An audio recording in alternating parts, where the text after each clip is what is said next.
안녕하세요. 주식 투자 꼭 성공하실 구독자님들 반갑습니다. 주식 수익맨 정도 인사드리겠습니다.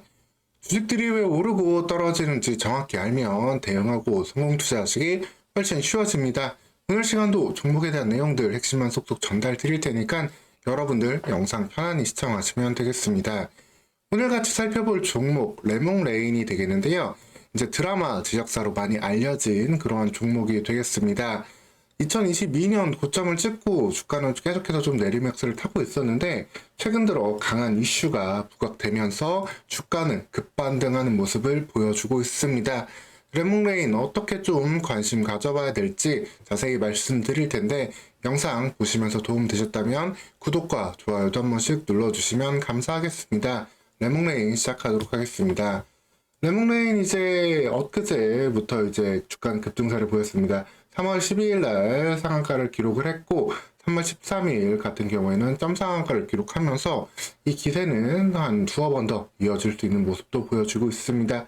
사실 이 상한가 들어갈 때도 고요하게 있다가 한순간에 거래가 크게 붙으면서 단번에 상한가를 가는 모습을 보여주었고요. 어떻게 보면 처음 상한가 간 시점부터 이미 점상한가나 다름없었다 라고 보시면 되겠습니다. 사실 그래서 오랫동안 물려 계신 분들이거나 아닌 경우라면 이 밑에서 사기는 사실 어려운, 소위 말해서 전형적인 작전주의 그 핵심 경우라고 보시면 되겠는데, 이제 이정재 관련주로 편입이 되면서 주가가 급등세를 보인다라고 보시면 되겠습니다. 사실 이정재 배우 관련주는 이제 대상홀딩스 같은 경우가 한번 연결이 되면서 당시에 한동훈 비대위원장 테마주로 편입되고 급등세를 보였죠. 그러면서부터 주식시장의 하나의 아이콘이 되고 있는 이정재 배우가 되는데 그 다음에는 와이더 플래닛으로 연결이 되면서 다시 한번 와이더 플래닛의 주가 6배 급등을 만들어내기도 했습니다.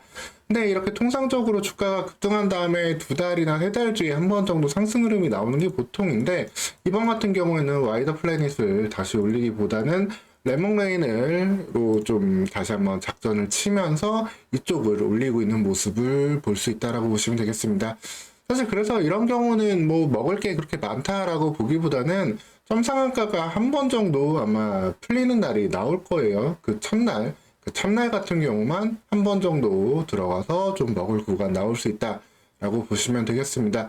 그만큼 완전히 좀 준비가 된 경우라고 볼 수 있기 때문에 그렇게 한번 풀릴 때는 딱 그 정도만 할 수 있다라고 보면 되겠습니다. 전형적인 뭐 이런 주가 흐름인데 사실 이정재 배우가 이제 한동훈 비대위원장이 연결이 되면서 한동훈 비대위원장 정치 테마주로도 연결될 수 있는 가능성도 있지만 사실 기본적인 컨텐츠 관련주로도 어느 정도 잠재력이 있는 상황이다라고 보시면 되세요. 레몽레인 같은 경우는 모든 매출을 이제 대부분 드라마, 가끔 이제 예능도 제작을 하고 있는데 드라마 제작을 통해서 매출을 내고 있습니다. 여기에 대해서 추가적인 해당 IP를 통한 매출도 이어지고 있기는 하지만 결국에는 흥행하는 작품이 나왔을 때 그 실적이 올라갈 수 있는 그런 기업이다라고 보시면 되겠습니다. 2022년에 한번 대박 작품을 터뜨렸던 레몽레인인데요. 재벌집 막내 아들을 성공을 시키면서 2022년도에 주가는 상당한 급등세를 보인 모습을 확인할 수 있습니다. 당시 이제 39,600원까지 올라갔었고 아마 이 구간까지 이제 아마 한 번 정도 도달하는 모습 기대해 볼 수 있지 않을까 볼 수 있겠습니다. 그러면서 사실 이런 중소형 제작사들이 국내에 한 700곳이 넘게 있는데 매출액 100억 원을 넘기는 또 제작사는 사실 100군데도 안 되는 상황이거든요. 그 가운데 레몽레인 같은 경우에는 매출액 300억에서 400억대를 내는 어떻게 보면 중견 제작사라고 볼 수 있겠고 나름의 제작 역량을 갖고 있는 가운데 이정재 배우와 엮이게 되면서 어떻게 보면 향후 작품에 대해서도 조금 더 성공시킬 수 있는 가능성을 실질적으로도 열어주는 그러한 관련성도 볼 수 있겠습니다.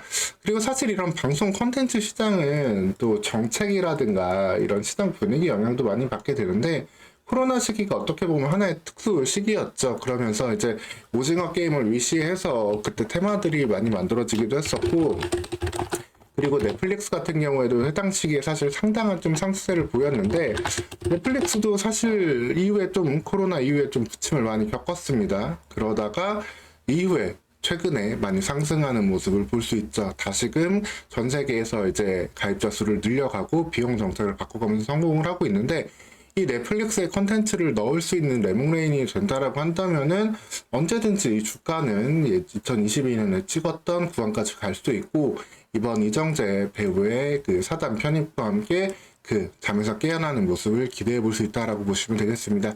사실 이미 넷플릭스의 상승이 판이 깔려있기 때문에 언제든지 컨텐츠 관련주들은 심리적인 부분에 있어서도 상승할 수 있는 여력이 있었다라고 보시면 되세요.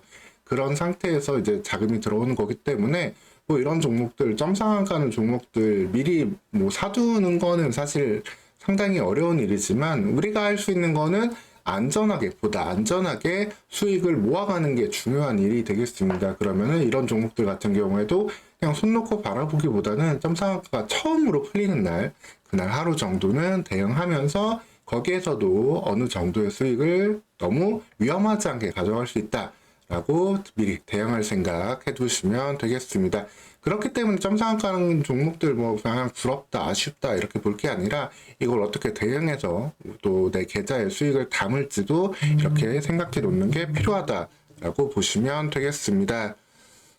레몽레인 사실 기본적으로 실적 자체는 좀 변동성이 많이 커요. 네, 실적 자체는 드라마 흥행에 따라서 너무나 변동성이 좀 커지고 이걸 어떻게 보면 예측하기 좀 어려운 엔터 종목보다도 그 방향성을 가늠할 수 없는 그 종목이지만, 그럼에도 불구하고 중요한 제작사로서 과거 작품을 만들어낸 입지가 있고 이정재 배우와의 이제 어떤 사단과의 협업도 기대할 수 있는 부분이기 때문에 이런 측면까지 바라보면서 점상한가 풀리는 날 한번 대응해 보시면 되겠습니다. 오늘 시간 이렇게 레몽레인에 대해서 왜 이렇게 상승을 했고 레몽레인 어떠한 포인트로 좀 챙겨볼 수 있을지 말씀 좀 드렸습니다. 이외에도 시장에서 관심받고 있는 종목들, 여러분 고민되시는 종목들 이렇게 그 이유 파악하고 어떻게 대응하면 될지 말씀드릴 테니까 여러분들 이어지는 영상들, 다른 종목 영상들도 모두 보시면서 편안히 투자 대응해 가시면 되겠습니다. 오늘 시간도 영상 시청해 주셔서 감사합니다.